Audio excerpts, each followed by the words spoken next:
Hello, hello, hello. This is Elizabeth Clare Brewington. I am with Discover Brightside, a place for book clubs and book communities and authors to come together and learn about new books.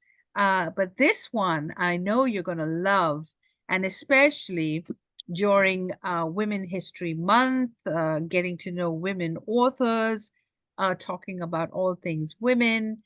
I am so delighted to introduce you to Kristine, who is in our studio today as she talks about her fantastic novel, because I can't even put it down. It's so interesting.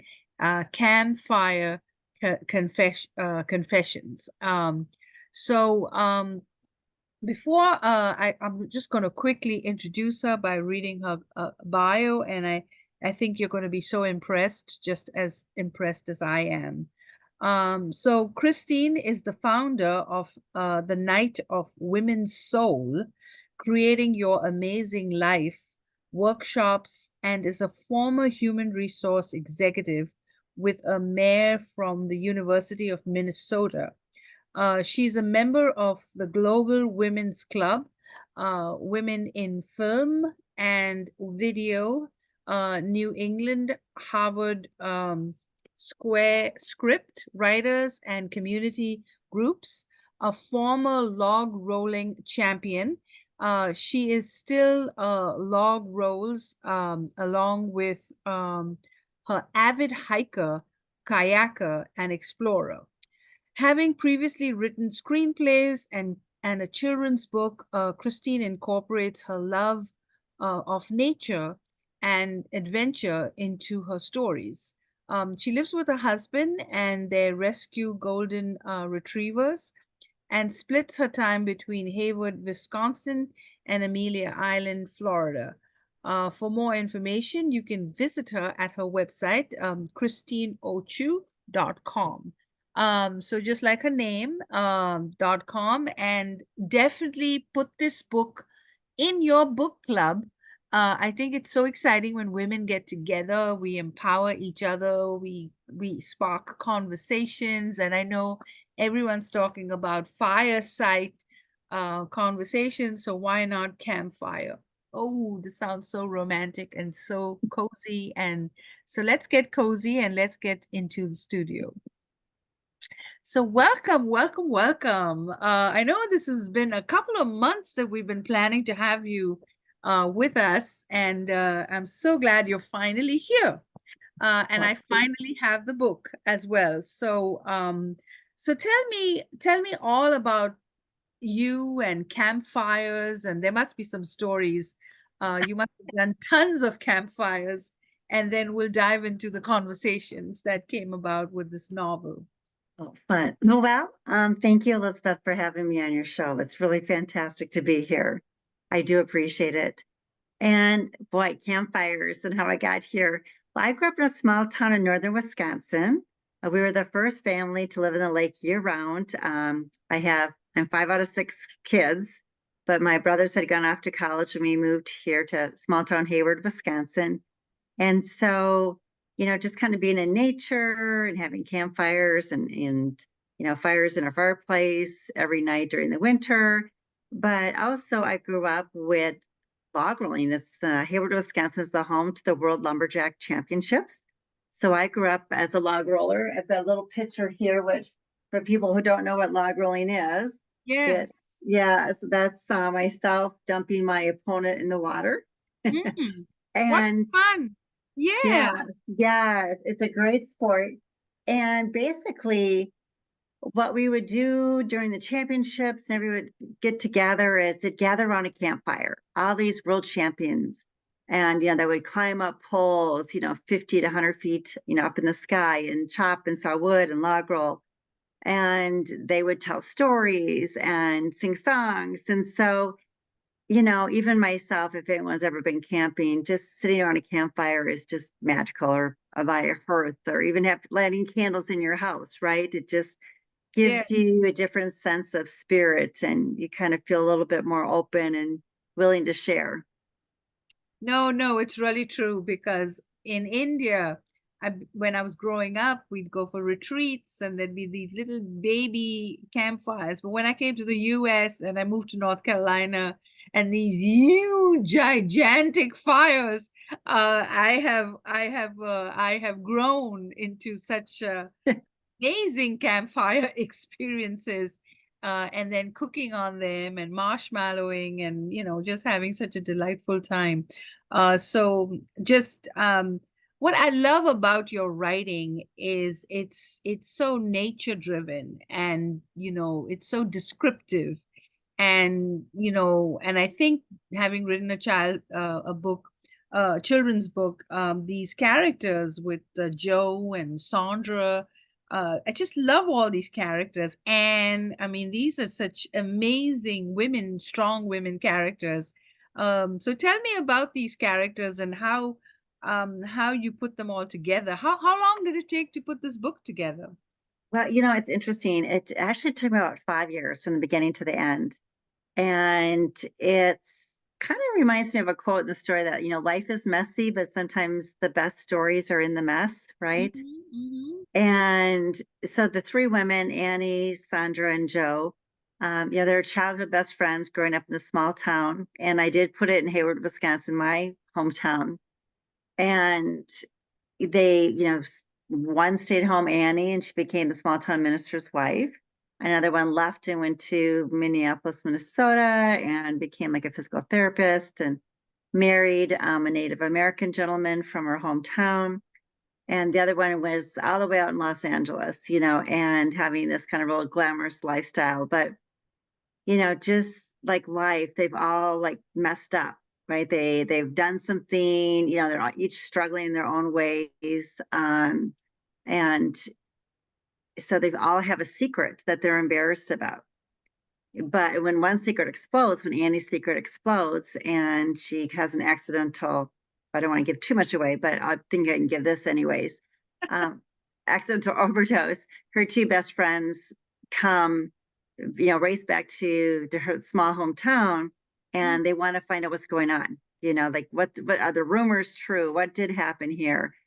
And so they embark on this canoeing trip that they had promised themselves to do years ago. And, so then we're out of the office, we're out of the big city, we're on a river in the middle of the forest. Yeah, I think this is precious. And then to think that you have three great friends. So did you model these characters around the three friends who the book is devoted to? Or is it totally fiction? But you do have three lovely friends, Kathy, Georgia, and Cindy. Uh, Yes. so Yeah. Yeah. In fact, who she's mentioning, thank you, Elizabeth. Those were two very dear friends. Cindy was my sister-in-law, Kathy and Georgia were very dear friends, and all three of them died of cancer. oh, And so I wanted to really dedicate the book to them because they all were just so full of life and so joyful and had great laughs and all that kind of stuff. So yeah. just wanted to honor their spirits, but definitely I would say I'm in each character to a certain degree. Some people say, is it all based on your experiences? And I would say no, but I do have some friends that are definitely pieces and parts in the book. And Mhm. then I was a human resource executive for a number of years and I have a psych background. So in my job, I met all kinds of people, right? And when you're an HR executive, you end Yeah. up kind of wearing a lot of hats. So you see a lot of situations, you see, the good sides and the bad sides of business and human beings and how we interact. And, you go through layoffs and mergers and then you go through good times. So, you just pull all that human behavior together and then add some creativity on top of it. Yeah, that's so true. That's so true. Like in chapter one, you said, I know this is a novel. What happened to my life, with Wisconsin.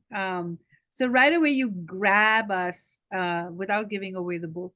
It's something that, what happens is we're so busy with our lives and our corporate lives, and then suddenly we find we've now grown older, and suddenly you feel like, oh my God, what happened, where did all these years fly by?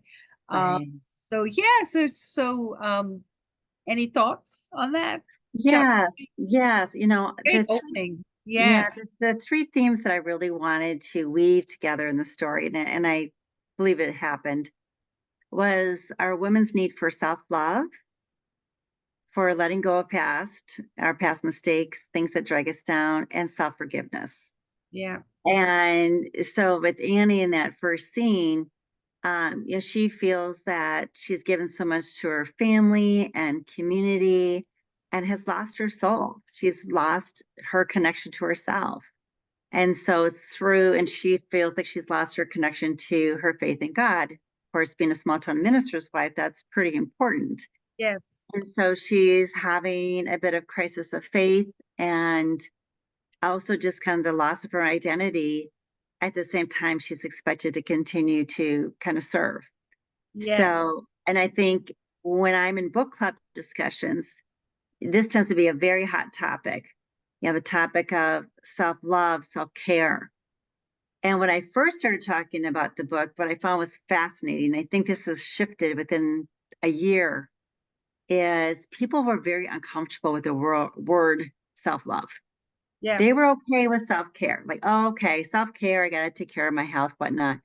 But if you added self love in there, it was like, oh, that's selfish. I don't know about that.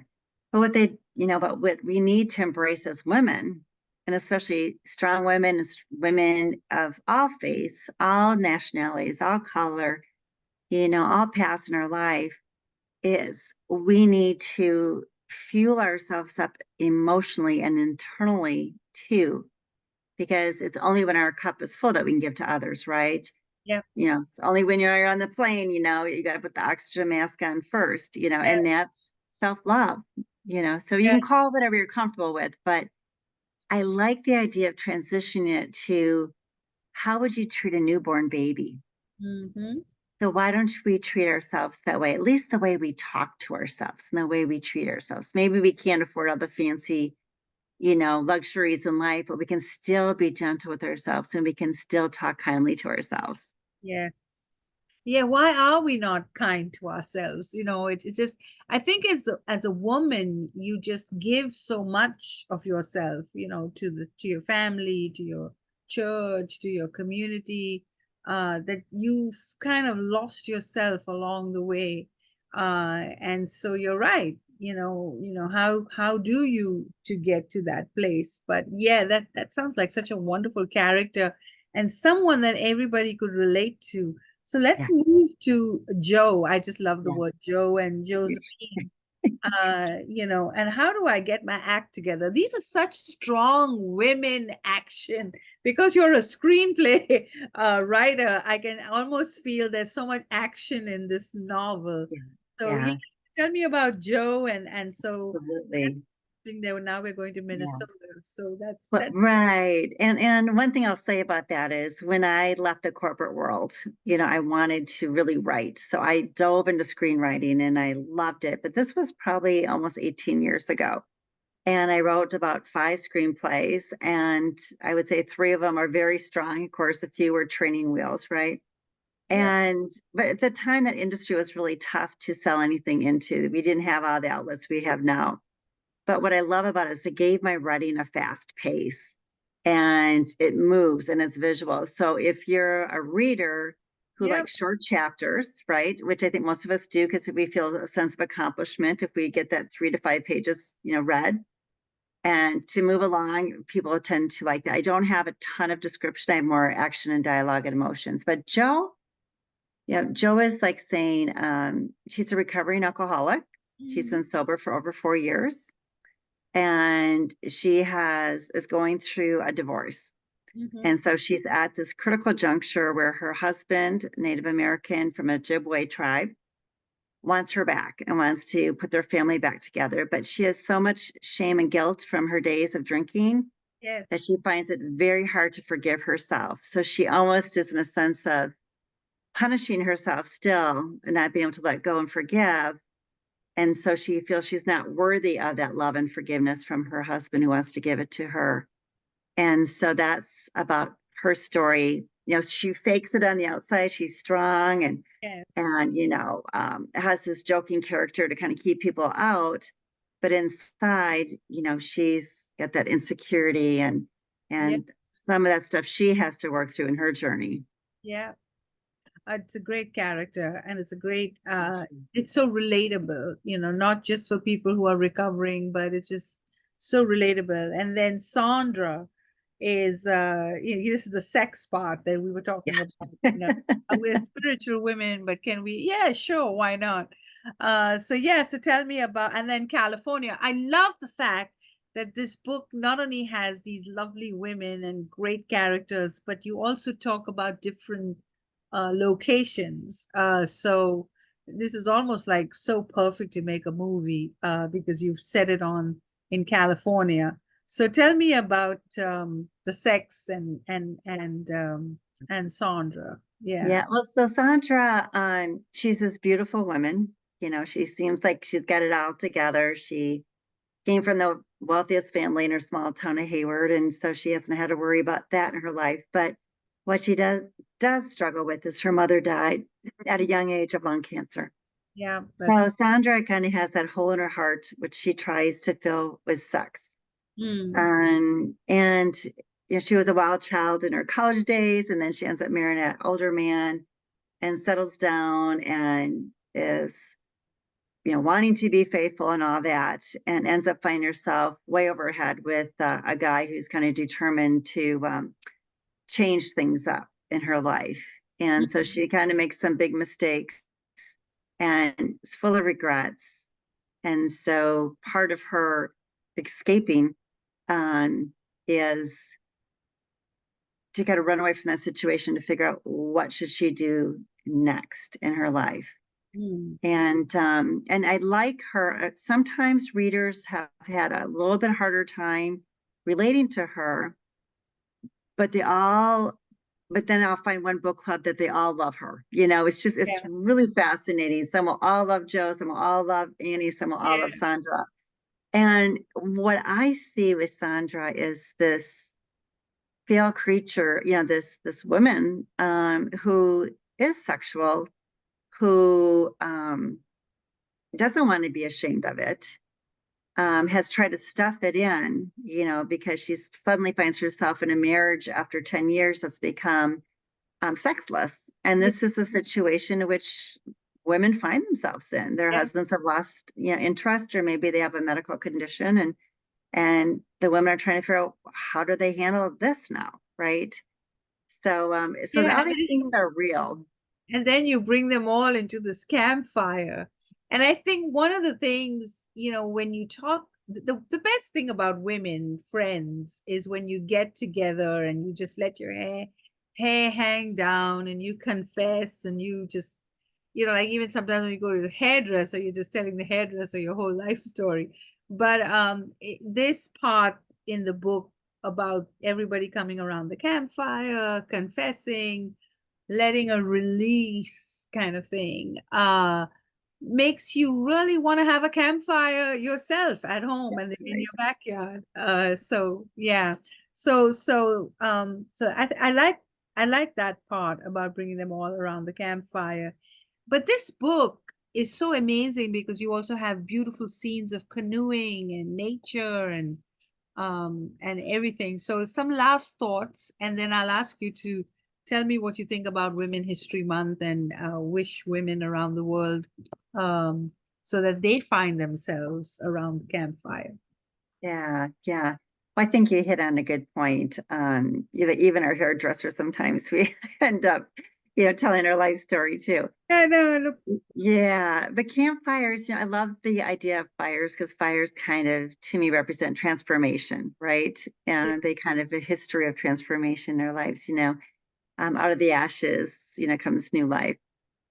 So as Annie, Jo, and Sandra are on the campfire, they don't necessarily want to share, but that through their relationship and through a lot of banter and joking that they did on during the time, and I said a lot of humor in it too. So they have certain funny scenes that, an encounter with the beaver and, just kind of the joking and racing and whatnot, that their barriers start to break down. So by the time they sit around the campfire, they kind of say, come on now, it's like some honesty here.